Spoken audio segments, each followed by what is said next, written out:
Good morning, friends. I just wanted to stop in here today and talk about a subject that's kind of close to my heart right now. I've been trying to decide which is more important in our lives. Is it water quantity? Is it exercise? Or is it sleep? And the more I've looked at this, the more I'm feeling like sleep is maybe the key to doing everything else.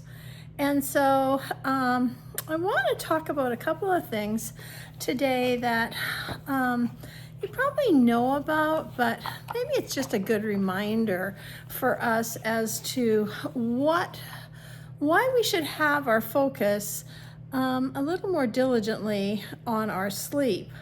So one of the myths that I've been reading about in our magazine for healthy living and with essential oils or with other products is that sleep is a time when the brain is passive and the body is shutting down. Well, it's not. It's actually quite dynamic, and it's a necessary process in which many hormones are released and the waste is excreted through with our different body systems. And so it's essential that we have that quiet time, but we're not, active.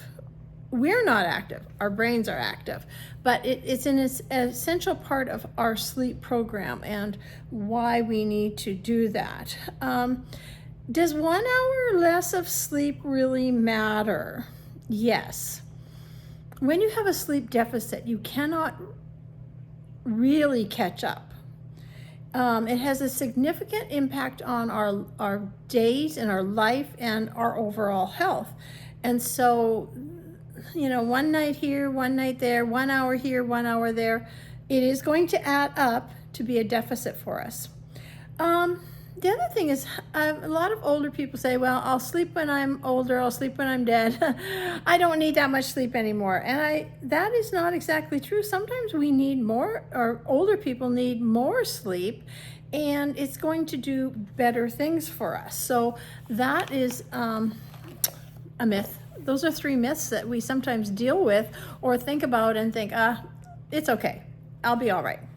So the other part that I wanted to talk about is our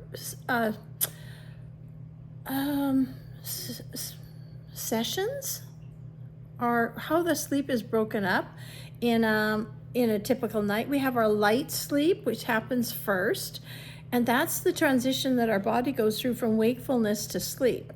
And then, of course, during that time, our muscles are slowing down, and so we may even have some muscle twitching that's happening in our bodies. And so we may be aware of them, we may not be aware of them, but that's happening in the first stage 1. In stage 2, it's a deeper light sleep, and that's when our body temperature will drop and our heart rate will slow. And then the last stage is the deep sleep. And the slow wave sleep, or the delta sleep, is what's happening in that last stage. And it's very difficult for us to wake up from that. So if we get startled, or if we get awakened during that time, it's sometimes hard to stay awake because we're so deep. And I kind of had that experience on this past Saturday, and I was just taking a nap, but it was really deep.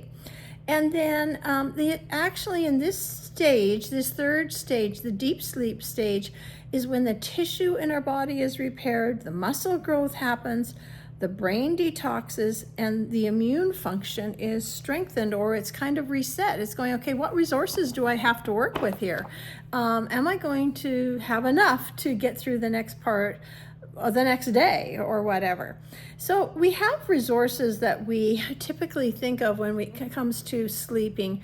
We have magnesium, and there's a specific magnesium for our sleep that's helpful. Some people can use serotonin, or melatonin, melatonin for sleep, and yet for other people it's really disruptive to their bodies, and so it's not very helpful. I happen to be one of those people that when I took melatonin, it did not help me sleep. It was actually the opposite of that. So you have to find the product that's going to work with your body and and with your sleep cycle. And so I just wanted to refresh our memory on this. I'm going to go a little deeper in next week when I come back to revisit this topic, because there's no way we can cover it in just a very, very short time.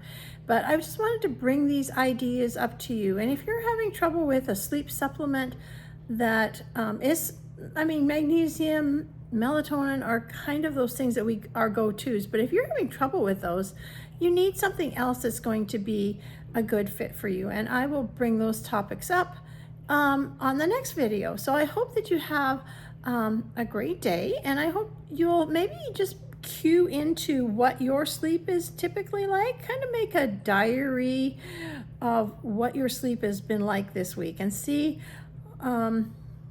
where things could change. What changes could you make? Or let's just explore that a little bit later on the next round. So talk to you later.